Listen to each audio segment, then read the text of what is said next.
শ্যামকানু মহন্তক বচাবৰ কাৰণে চিবিআই তদন্ত বিচৰা নাই, ফচাবৰ কাৰণে, মাৰিবৰ কাৰণে, আচলকে হেৰি কৰিবৰ কাৰণে চিবিআই তদন্তটো বিচাৰিছিল। বাৰম্বাৰ কৈছিলো যে এই চিবিআই তদন্ত গুৱাহাটী হাইকোৰ্টৰ চিফ জাষ্টিচ বা এজন কাৰ্যৰত ন্যায়াধীশৰ তত্ত্বাৱধানত হ'ব লাগে। মই সেইকাৰণে কৈছিলো যে চিবিআই গৈ ছিংগাপুৰত প্ৰথমতে যোনে এই ফ্ৰী ডাইভিং কৰাইছিলে সেই কোম্পানীটো বা সেই সংস্থাটোক গৈ প্ৰথমতে তেওঁলোকৰ ফৰ্মখন চেক কৰিব লাগে। এতিয়া জুবিন গাৰ্গক যে এনেকৈ সাঁতোৰাবলৈ লৈ গৈছিলে, তেওঁলোকে জুবিন গাৰ্গৰ এপিলেপসি থকাৰ পাছতো আৰু পূৰ্বতে চিডাৰ হোৱাৰ পাছতো চাৰ্টিফিকেট উলিয়াইছিলে নে নাই ডাক্তৰ? যদি উলিওৱা নাই, কাৰ হস্তক্ষেপত এনেকৈ চাৰ্টিফিকেট নোহোৱাকৈ সাঁতুৰিবলৈ পাইছিলে, ফ্ৰী ডাইভিং কৰিবলৈ পাইছিলে? এইটো তদন্ত কৰিব লাগে। মানে আপুনি কওক যে অসম পুলিচে এইটো তদন্ত কৰিব পাৰিবনে নাই ছিংগাপুৰত গৈ? সেইটোতো এটা ইণ্টাৰনেশ্যনেল বস্তু ন। তো গতিকে মই কৈছিলোঁ যে তাত গৈ চিবিআই গ'লে ভাল হ'ব, কাৰণ আমাৰ ভাৰতবৰ্ষৰ সৰ্বোচ্চ তদন্তকাৰী সংস্থা। আপুনি তদন্ত যে একো ভালকৈ নকৰে মই কনফাৰ্ম। আপুনি খালি যেনে তেনে ২৬লৈকে আপোনাৰ ইলেকশ্যনত দিগদাৰ হয় নেকি বুলি অসমৰ মানুহে আপোনাক ধৰিব নেকি যে জুবিনদাৰ হত্যাকাৰীবিলাকক আপুনি বচাইছে বুলি? গতিকে সেইকাৰণে যেনে তেনে কিবা এটা কৰি মানুহকেইটাক অকণমান কেইদিনমান জেলত ৰাখিব খুজি আছে, বেলেগ একো নাই নহয়। উত্তৰ কাছাৰ কেলেংকাৰী মানুহকো আপুনি এনেকৈ এৰাই দিলে।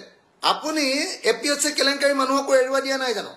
শ্যামকানু বোলা মহন্ত মানুহটোৰ এই যে বেপাৰখন, সাংস্কৃতিক বেপাৰখন, এই যে কালচাৰেল চিণ্ডিকেটটো আপোনাৰ দিনত হৈছে নে নাই? বিজেপি চৰকাৰ দিনত এই মহন্ত পৰিয়ালটো আটাইতকৈ ধনী হৈছে নে নাই কওক? গোটেই ঠিকা ঠকলি তেওঁলোকৰ পৰিয়াল, তেওঁলোকৰ সাংস্কৃতিক ঠিকাবিলাক পইচা পুৰা আপোনালোকৰ চৰকাৰৰ পৰা পাইছে, চেণ্ট্ৰেল গভৰ্ণমেণ্টৰ পৰা পাইছে। কোনোবাইতো ঠিকেই কৈছে যে এতিয়া এই গোটেই পইচা পোৱাৰ কাহিনীটো তাৰ কোন মানুহ জড়িত হৈ আছে। আপুনি নিজে এইটো প্ৰত্যেকটো ডিপাৰ্টমেণ্টক ৩০ লাখকৈ দিবলৈ কৈছিলে হয়নে নহয় কওক? এইবাৰ হেৰি কৰিবৰ কাৰণে, কি কয়, ছিংগাপুৰত হেৰি কৰিবৰ কাৰণে, তদন্ত কি কয় আপোনাৰ শ্যামকানুৰ এই ফাংচনটো পাতিবৰ কাৰণে, কি বুলি কয়, নৰ্থ ইষ্ট ফেষ্টিভেল পাতিবৰ কাৰণে চব ডিপাৰ্টমেণ্টক ৩০ লাখকৈ দিবলৈতো আপুনিয়ে কৈছিলে ন।